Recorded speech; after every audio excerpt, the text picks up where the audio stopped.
let's just, because I don't have a prepared talk, obviously, since this just came up impromptu yesterday. We could talk about tools. We could talk about particular problems. So, what's on people's mind, I guess, is the best way to go about this. Well, it's kind of an antidote for this. I do have managed network pretty much everywhere. I know when there is error. But when I open a ticket with you guys, you basically turn around and say it's a network problem. And I say, no, it's not. I have it managed. I don't have any errors. What's a good way to kind of work around it? It's probably useful for people to figure out the errors, as well as people who have managed network who monitor it closely. How do we make it obvious there is no network error? Are you, is everybody using the new tools, or MMNet Verify tool? I'd like to. Yeah, I guess I didn't know they were there until here.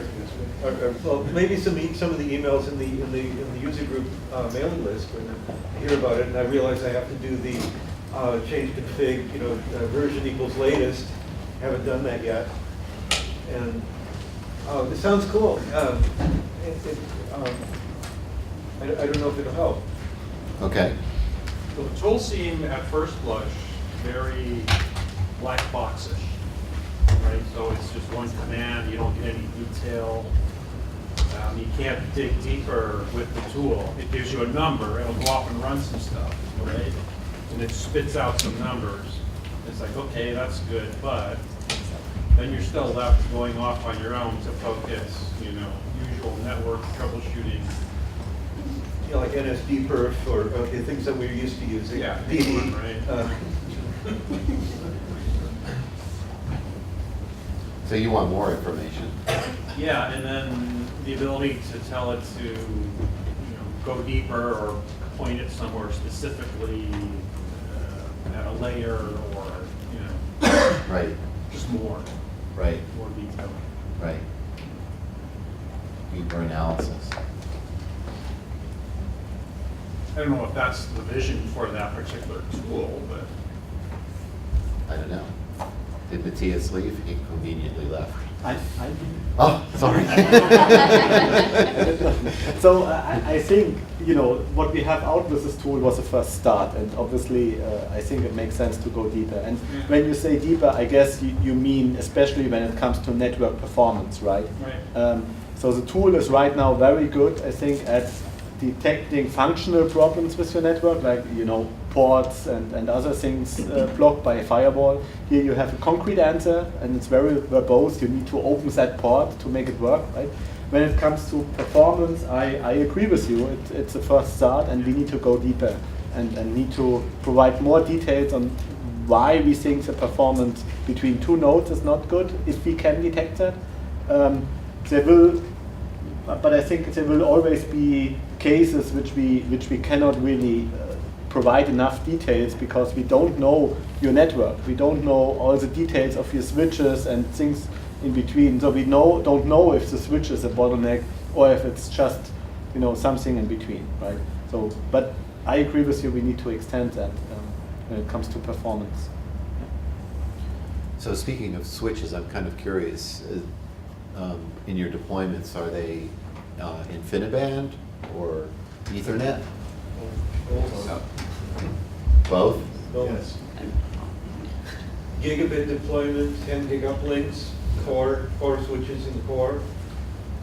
Then 56 gig InfiniBand everywhere. Mm-hmm. Not full bisection bandwidth anymore, but maybe 4 switches in the core with each one hanging off on 4 links, which we figure is enough for the GPFX bandwidth.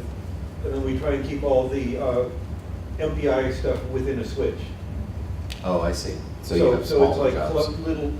little clusterlets, but enough bandwidth to get back to the storage, which hopefully the GPF is doing RDMA, and then the protocol traffic.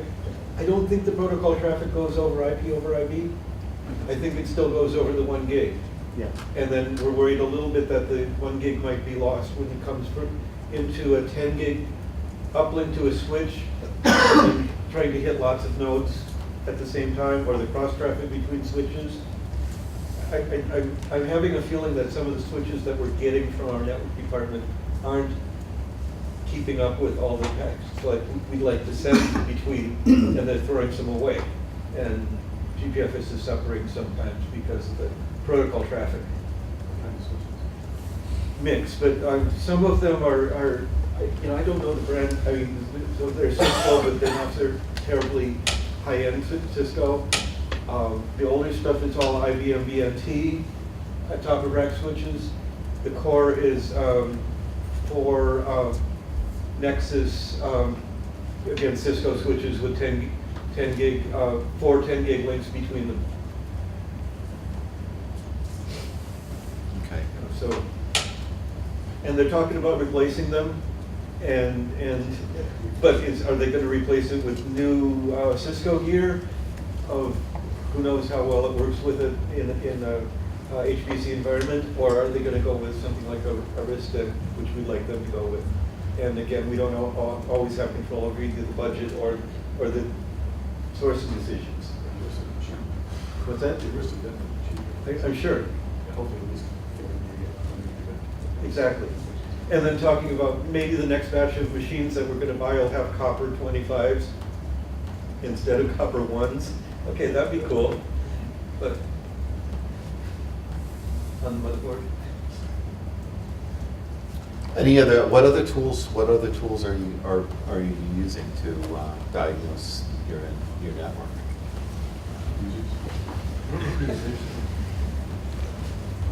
iPerf seems to be pretty easy to go to iPerf between. iPerf. What I often find is they say we have this node that is having issues, so I run iPerf between clients both ways, between NSDs both ways to see if the traffic, and then both ways between client and NSD. Something that might be useful for IP net verify is like a -- MTU flag or something, because we often find that they'll add new nodes or something and the MTU size will get changed, and then after a few weeks they're like, what's going on? You know, expels are happening. I should probably mention there is a misconception where people understand of what network congestion actually means. Because the one thing that is so unique about GPFS is that we usually have bidirectional transfer between a large number of nodes all at the same time. And so using tools like iPerf doesn't really give you a very good view on what's wrong with the system, because what I've seen in debugging sessions is that you have two nodes that can talk to each other perfectly, another pair of nodes. Everybody basically, one by one, can talk perfectly with each other.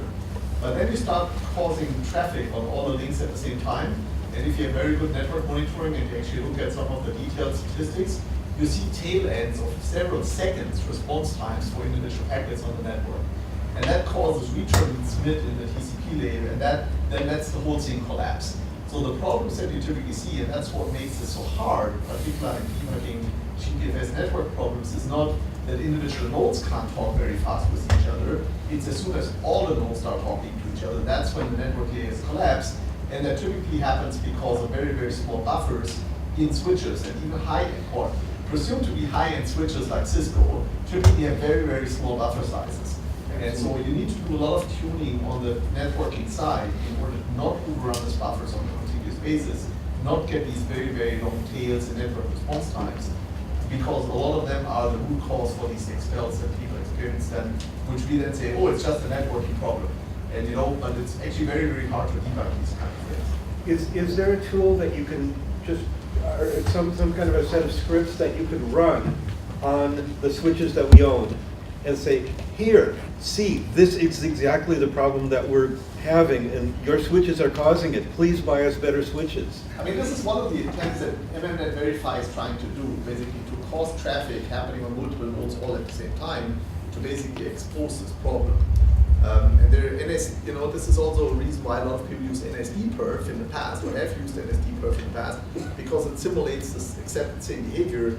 It was just significantly harder for some less experienced users to use. And so MMNet Verify tries to do exactly that. It basically exposes this weakness. You can't run it against a particular switch, you can only run it against a set of nodes, but it will basically show you that type of problem I just described. But But you can run it continuously, and you cannot do it as Right. continuous operation. Exactly. You So can't. would be observing the TCP transmission volume as an early indicator. Let's say if I have some expected rate So if you- of the across the network and see if it's going up, then it could lead to the Yes. problems on the So in fact, in the Simon performance monitoring framework that we're shipping as part of Spectrum Scale, we added monitors that look at all the individual TCP statistics as well. So they now collect things like drop packets, retransmits, all these different stats that you see in NetStat, for example. They're all automatically collected on all the nodes now. Matthias, that's right. It's enabled on the new version, right?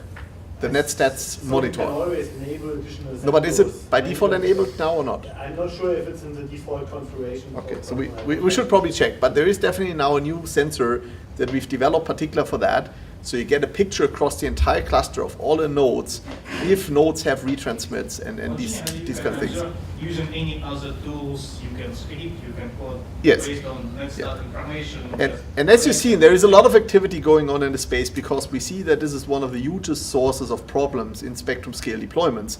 And you know, we are partly right and partly wrong. When you get a response from a PMR, it's a network problem. It usually really is a network problem. The blame that we have to take is we need to provide better ways of demonstrating, either recreate the network problem so it can be debugged, or clear a point to where the root cause problem really is. And what you're seeing in this latest releases is we trying to basically provide that kind of infrastructure and tooling to address exactly that problem. That it's easier for us to demonstrate to the customer there is a network problem. Because usually when I get involved in a crit set, we tell them you have a network problem. They tell, how can that be? We buy the most expensive gear that you can get on the market. How can there be a problem? You know, and I understand that. I mean, I see that it's hard for a customer to understand. I pay this millions of dollars for high-end network equipment, and just because I run a distributed file system on it, it should basically collapse. How can that be? And it's because a lot of these devices are very expensive because there is huge value add in security and administration and many, many other things, but the majority of them are not designed having in mind that there is an HPC application running on top of them. And at the end of the day, that's what GBFS. It's a highly distributed parallel system, and that has requirements of an HPC system. So is anybody using NSD perf? Well, that's what we've always Yeah, used. we- Yeah, we used to use that one. Yeah, I use So I want to make a question about, actually, you're talking about the Cisco switch, talking about TCP/IP, but we're using the IB switch, using the RDMA, we're seeing similar performance degradation. And I mean, you mentioned something about the training packet. I mean, on the RDMA side, will you have a similar things that you can actually look at to actually see there's a problem there? Because at this point, we don't have any visibility. I mean, we know there's a problem, and we suspect that there was a problem, but we have no way actually to take the next step to actually understand what the real problem is. Yeah. So I can't help you, giving you an answer for the exact question on RDMA. We're also looking into monitoring capabilities for RDMA. So we started at least with the last version to check at least RDMA connections, and for some very obvious problems there, and there is more work that needs to be done. Obviously, if you have a highly oversubscribed network on InfiniBand, you still have very similar problems if you run at full speed across all the nodes at the same time. But therefore, it's even harder to come up with some, better ways for monitoring that, because there is not as much information available as on TCP today.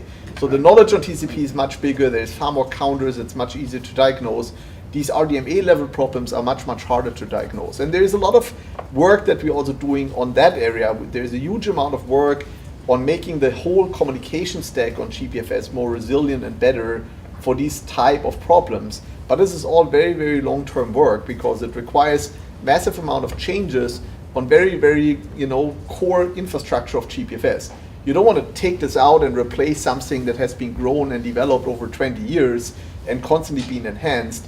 In order to address these problems, there is some major changes you need to do to that, because when that was designed 20 years ago, people didn't have in mind that you run at these very high-speed networks, and you need basically turning tracing on is not something you want to optionally do. You need to have these deep inspection capabilities in the code turned on all the time. So it needs to be designed in from the very, very beginning, because you don't want to pay the overhead of turning it on later. And so there's work going on in this area, but it's going to take a while until you see some of these things coming out. So who designs your networks?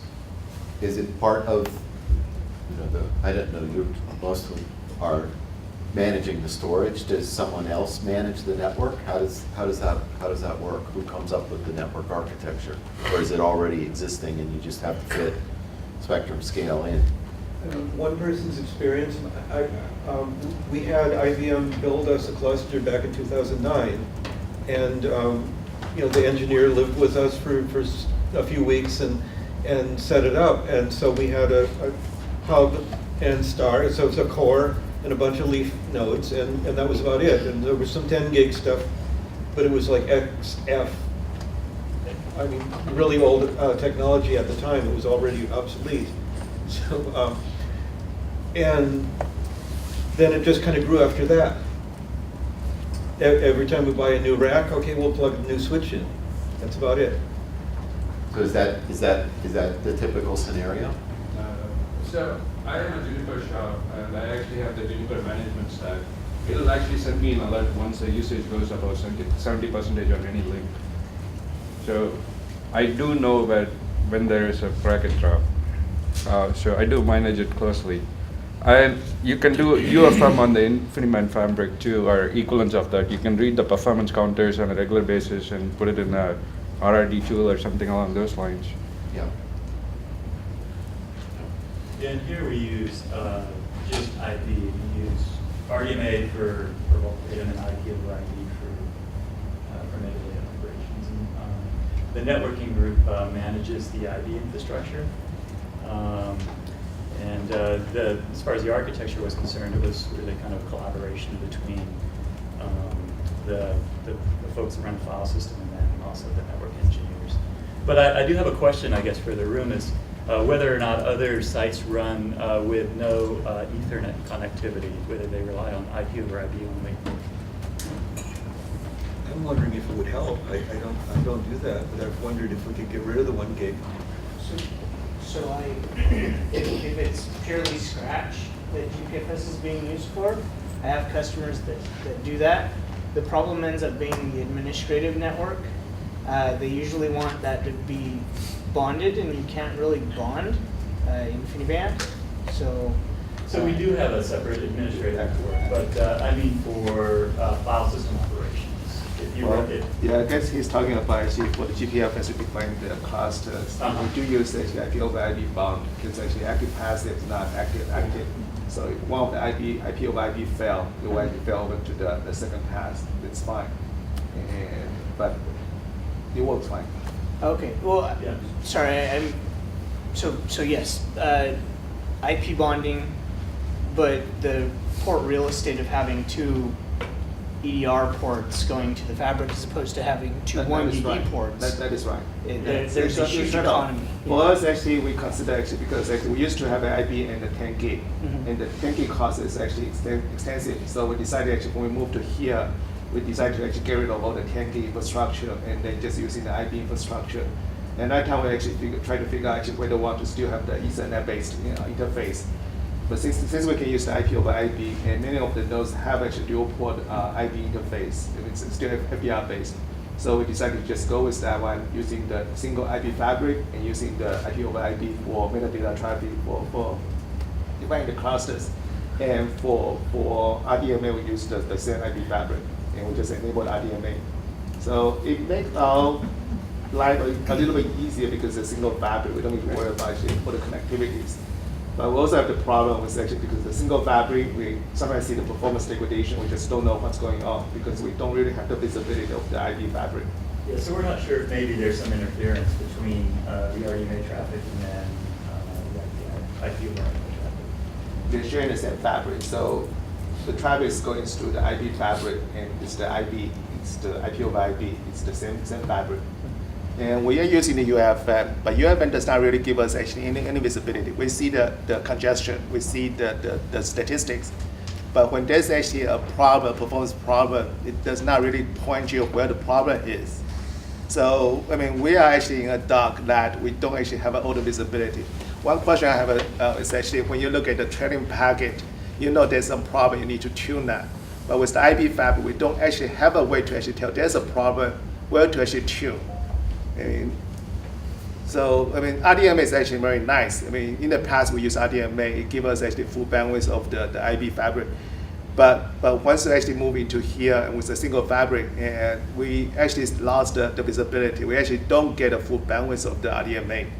So you're actually picking between actually have some kind of visibility of the network to get the performance, or you want to actually get RDMA without the visibility. So it's a trade-off, and I don't know the answer to that.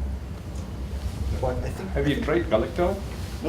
Collector? Collector, yeah. We have not done that.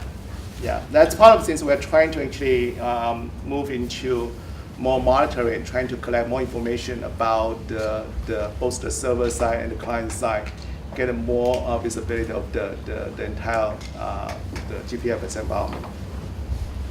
I think something that might be nice to see in GPFS, which I know there are tools you can use, like TSC perf T, to create just network traffic and kind of leave out the NSD layer. But it'd be nice to see maybe something built into like MMNet Verify, where you can set up like, Lustre has this thing called LNet self-test, where you can set up like a group of servers and a group of clients and then tell it what kind of workload you want to give it. Because like you said, targeting one server to another one, you don't really expose anything. But like even on a non-blocking network, you can still see, route congestion depending on your routing algorithm. And in fact, this is part of what MMNet Verify does today already. But it doesn't support RDMA, right? Sorry? It doesn't support RDMA, didn't you guys say? Yeah, so it is something that is not using the internal TS-COM infrastructure for the communication. Yeah. Say that one more time, I'm sorry. It's not using the internal TS-COM communication infrastructure for doing the transmits of the packets. And that's basically exactly why we invented or built a TSC perf, but MMNet Verify doesn't use that infrastructure yet, because if it would use that, it would use it exactly the way the client is configured, and that's exactly why we built that. So TSC perf T allows you to essentially tell two nodes or a bunch of nodes to talk to each other using the MMFSD daemon and the exact configuration optimization the way the system is configured. So it will simulate, not just, it actually puts exactly the load on it that GPFS in this current running configuration would do. But if you're trying to target a specific set of nodes, which I know GPFS normally wouldn't do that. No, anyway. TSC perf T does this. So you can provide a list of hosts, and then all the nodes basically talk with each other. But there is no nice supported wrapper around it yet, which is probably something we should look at to do that. Yes. NSD perf, you put a server list and a client list. Yeah, but that's just something different. NSD perf is a standalone tool. TSC perf is an infrastructure that is using the TS-COM interface inside of GPFS. So you tell a node, please talk to that other node using your existing GPFS communication channel. So NSD perf is something you can run without even installing or having GPFS at all. So these are two completely separate things. And MMNet Verify is doing something more similar to what NSD perf does. But what Dustin was just asking for is, wouldn't it be better to have something that actually leverages the existing configured and set up communication paths GPFS uses and just put various workload patterns across or amongst a set of hosts on it? And that's exactly what we kind of have, but there is no supported infrastructure around it and instructions for customers to do that. Right now, this is more used as an internal tool to test this, and maybe there should be an RFE or something to expose this to the external world to make use of that, because that doesn't exist today.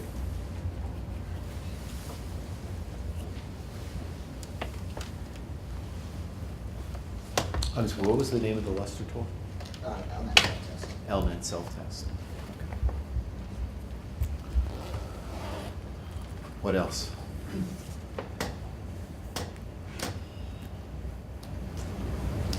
We have one situation where datagramming, they want to be in connected mode, and it's not working too well with the NSD server communication.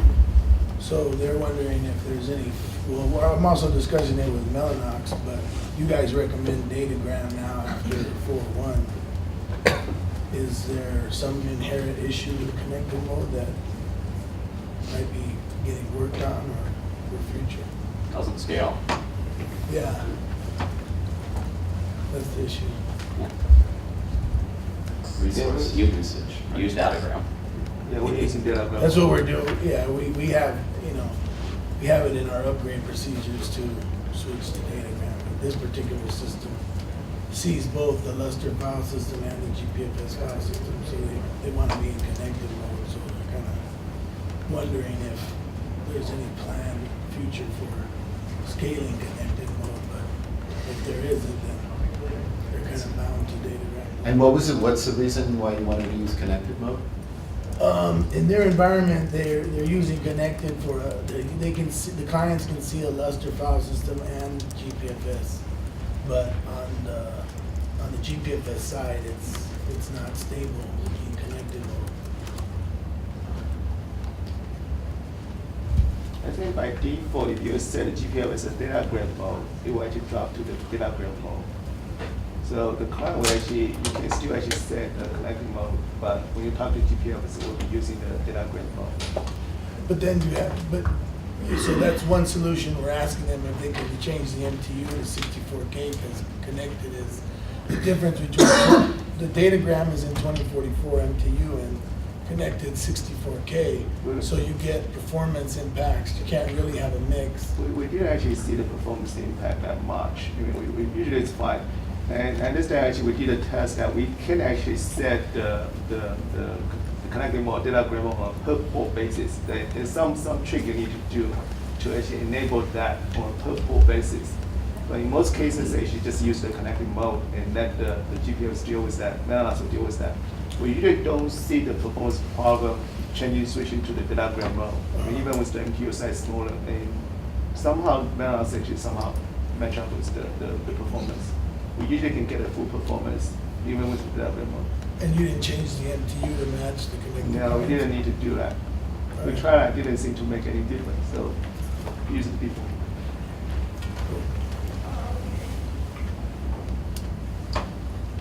I'd be curious to hear what IBM's current take and future outlook is on OmniPath. And who in the room, if anybody, has an OmniPath cluster that's using Spectrum scale.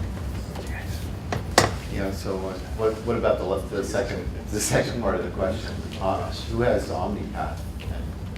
Or planning. Planning it. We just started standing one up. Starting.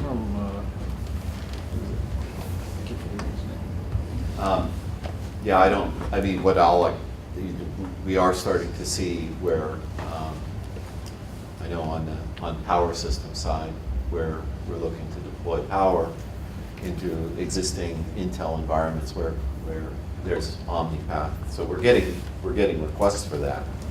But no plans at this point. The support's there on Linux. I'm sorry? The support is there for verbs over OmniPath on Linux-based GPUs. Yeah.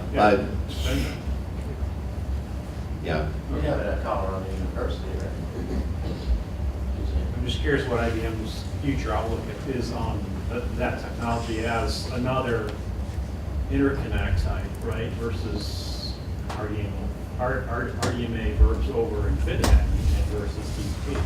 Right. Is it just another equal citizen player to you guys, or do you care? As long as there's compatibility with the verb layer for spectrum scale, right? It's a don't care. On the broader IBM system strategy, it's something different, right? Because now you need that support in our systems. And there's something that goes with OFED, versus MOFED versus there's all kinds of implications. Yeah. It's just more work for you, I assume. Yep. And I guess you could take that and go one step further specific to Cray and ask the question of, are there any plans for Aries or other, what's your versatility level at the interconnect? Yeah, I don't know so certainly, we can operate over any TCP fabric. I don't know if Aries, I don't know much about Aries in terms of its support for standard verbs. I do know there's differences between OmniPath and Mellanox, and so the level of optimization that you can get if you want to stay strictly to the standard. So we have to be careful about that, not getting locked into a path doesn't give us the flexibility. Something that might be nice to see is, so with, I don't want to keep going back to Lustre, but Lustre has support for routing. Well, basically, when a new interconnect comes out, you just write a driver for routing infrastructure that already exists. So, so like for example, in a Cray, that runs with Gemini or Aries or one of their interconnects, you just write a driver that works with that, where those two fabrics can't talk to each other, or right, because they're incompatible. But I have these router nodes that So have a gateway. route the traffic. Where today, what you have to do with a Cray is you have to basically have GPFS clients on these nodes that are kind of on the perimeter, and then they have to re-export or IO forward that traffic to the. The unfortunate part about doing that is that now you don't have all the features that you have with a native GPFS client on the compute nodes, which is really unfortunate, right? But also in the event that you have like a large IB network, you might even want to segment IB traffic, like not have one huge fabric, right? So it's kind of a shortcoming right now on GPFS for a large installation. It might be nice to see. So the router, that's not a general purpose router, that's specific to. It's a router node, so it's just like Titan has 19,000 nodes. Yeah. We have 440 nodes that have an IB card on one end and a Gemini card, or not Gemini, it's not called, whatever. Right. They have access to the Gemini network on the other end, Yeah. and it just routes Lustre traffic. But there's a real Lustre client sitting on every compute node, so you get all the caching mechanisms, locking mechanisms. I mean, everything's not being IO forwarded to these nodes. Well, there is also a performance difference. There's a major performance difference. Yeah. Could be a bottleneck, depending on how many. And I know Routers, I've talked to Nurska a little bit about this, but they're having to do DVS IO forwarding today, where with LNet as an LNet router, those nodes can do about 5.5 gigabytes a second. But as DVS node, it's significantly less. Yeah, so the DVS nodes are basically IO forwarders. You can mount GPFS and then do, for example, to get into the cluster. What he's describing is, this node that has these interfaces on those networks and just does network forward, right? So you don't do a native mount on the correct nodes within the cluster. And so the performance is actually improved with DVS significantly, but it still is a bottleneck for getting into the cluster. And I think there's certain I/O patterns that are pathological. You don't see great performance for certain structures. But there might be situations where you want to break up your even if it's IB on both sides, you might want to break up your IB fabric. I mean, if you have 10,000 nodes, in 2 different clusters, you don't want to have them all on the same IB fabric. You want to break that up and have it supporting some kind of routing without having to have any kind of I/O forwarding. It's very advantageous. Right. There used to be issues here, but it's support a large number of clients. That was our first problem we ran into. And I know actually IBM has actually improved that, the number of clients you can mount the file system. And actually 16,000 now. 16,000 is the upper limit for the customer. Yeah, so depends on actually how large your cluster is. You might still have some limitation. In the early days, actually created actually have a full Linux support of compute nodes, so this actually allow you to actually create a GPFS client, any GPFS client on the compute nodes. So that was the only limitation that we had before. And with the newer Cray, you might be able to actually have a native GPFS clients on the compute nodes. But the problem that the class is getting bigger and bigger, they need to actually find a way to support like actually not large number of clients to mount the file system. So even you have the LNAT routers, you might still have the problem actually scaling up the client side to compute nodes. Yeah, I think it's a general issue for file systems as these clusters get bigger and bigger, is whether or not you can actually do native mounts and do blocking. 16,000 is big. So who has large? What are the largest clusters then we're talking about? Probably what Oak Ridge. How many nodes do you guys have For the run GPFS? for your new system? Oh, for Summit? Yeah. Summit's going to be somewhere between, we're around 4,500 nodes. Yeah. Okay, so that's it. The Yeah. fat nodes, though. They're fat. Right, at least that's right. You said 16,000? I believe that that's Yeah, what the about limit. 10,000. Yeah. Oh, limit. But, Right. okay, does anyone have clusters bigger than 4,000? That says 10,000. So 9,000, around 9,000 KL, no, 2,000 it has well now. So it's about 11,000. Okay. That's our biggest machine. Correct. Right. But that's the current generation. So, They're talking about next generation, which will be bigger. Yeah. Okay, so node scaling is something.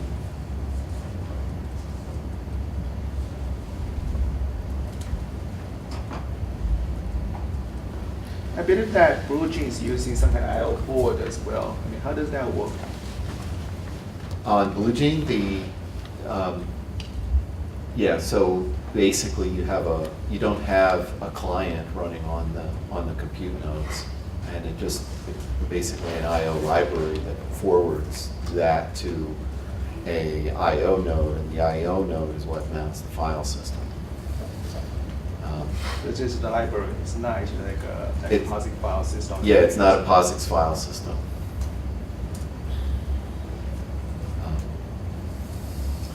There was another discussion, I think, when you were involved in disabling Blue Flame for RDMA.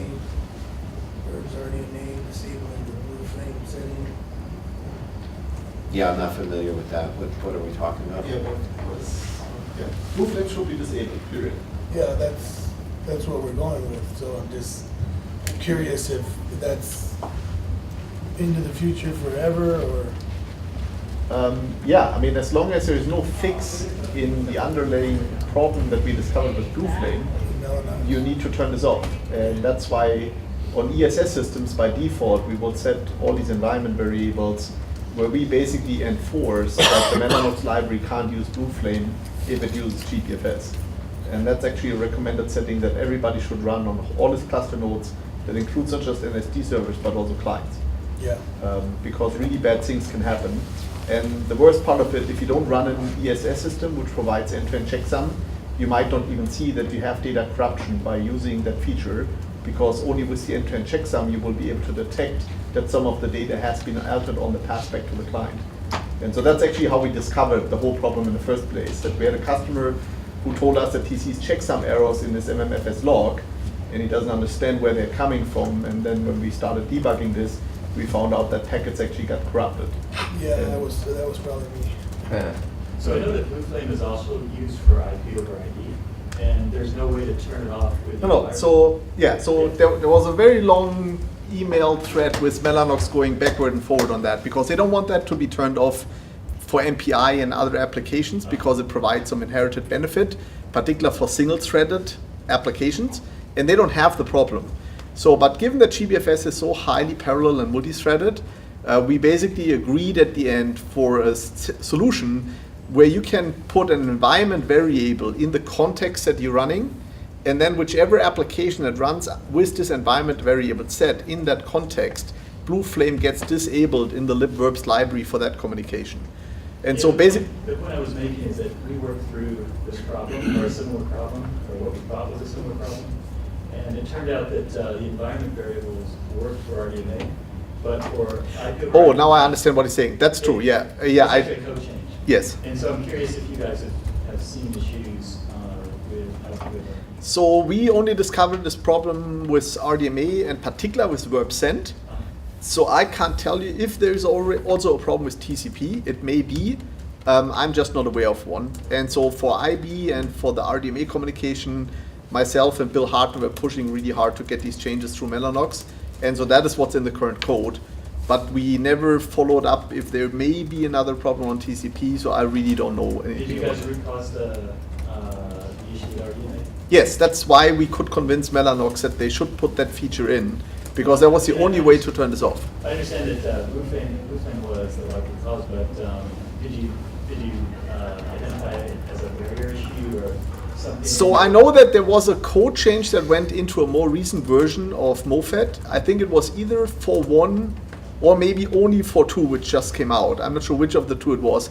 where there was a fix that is potentially addressing the problem. But given that we also found a lot of performance issues when we turn Blue Flame on in various configurations, and we basically completely turn it off. So because there's another change that has been triggered by setting these environment variables, which is by default Mellanox is using a spin lock. And there can be some priority inversions happening if you do that, where there is a GPFS kernel thread and you have a user space library that is using spin locks. And so what we've seen at a customer, not one, there were several customer PMRs opened where a customer was calling us and say, I have this ESS system, it was running at very, very high performance, and all of a sudden my CPU utilization went to 100% and the performance of the system dropped down to almost 0. And so we debugged this, we basically figured out at the end this was a priority inversion that was caused by using the spin lock. And so what these environment variables also do is they turn the spin locks into regular pthreads, and then there's a regular mutex on the pthread instead of using the spin lock. And so that's why there's basically 3 environment variables you need to set. They should be in the FAQ. I know for sure they are set by default on ESS systems, but they basically work around all these problems, and that's why we've put them in as default from now on going forward, because with that you get the highest performance and you're not exposed to potential data integrity issues in this area. All versions of POFED, your recommendation? So the recommendation is for all current released versions. It may be that in the future this gets fixed and we actually can verify. The problem is to really reliably verify that the problem doesn't happen anymore. Because Mellanox found a potential error and they fixed this, but who knows if there is another. And so therefore we said, given that there is no performance benefits by running with it, in fact it can only slow you down in some cases, and we could not find one way it was running faster, we decided to just turn it off by default. It's a latency optimization, I guess. It is a latency optimization, but as soon as you run with multiple threads, it actually causes latency increase in some cases. And most GPFS systems are used by applications that have multiple threads running. So while you can come up with a synthetic benchmark that shows Blue Flame advantages, if you actually run a real-world application on it, we have not really seen that it provides any benefits. Yeah. Great.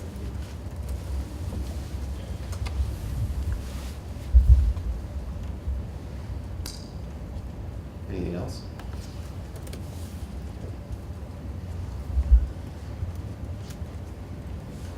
I suppose, is there some central place where we can get this kind of information for somebody who started with a 3.3 and is kind of limping along, and where do I kind of pick up what are the current issues and what are the new best recipes? I mean, that's what the FAQ usually is for. Okay. But it's a lot of stuff. I mean, Yeah. the FAQ is very, very long. But that's the whole problem. I mean, we get I mean, I deployed in maybe so read many it in different 2012. environments. We get it deployed in so many different environments. Yeah. There's a lot of questions and there's a lot of answers. Okay, so can I call up GPFS support and say, hey, can you take a look at my configuration and am I missing anything that's new? I don't know if that's something that is handled through PMR or not, but yeah, I'm the wrong person to ask. Okay.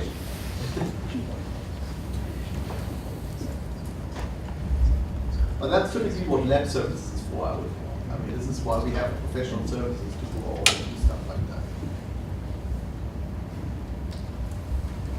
I've started playing a little bit with QoS levels and different VLs on IB. I was wondering if there's a way to have GPFS RDMAs use a specific VL, or does it just use the 0? Using a specific VL? So, Yeah. So I don't remember all the details. We added code to set a priority level on the RDMA fabric.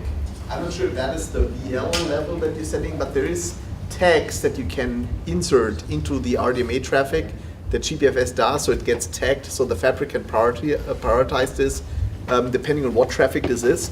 But that is code that has, as far as I know, not yet released, but it's part of the Coral SOW, I think.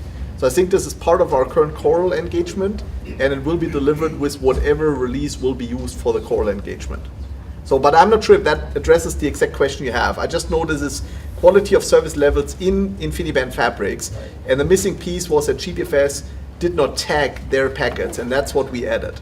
So if that's what you're looking for, that's coming as soon as we release the core release that is going out for the core deployments. If not, if you post the question again on the mailing list, I can make sure somebody's answering them if you provide enough details to them on the mailing list.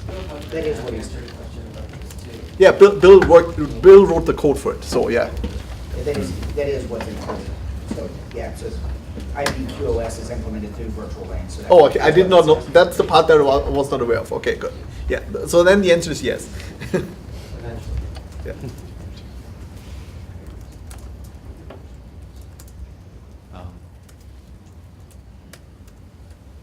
Anything else? All right. Thank you.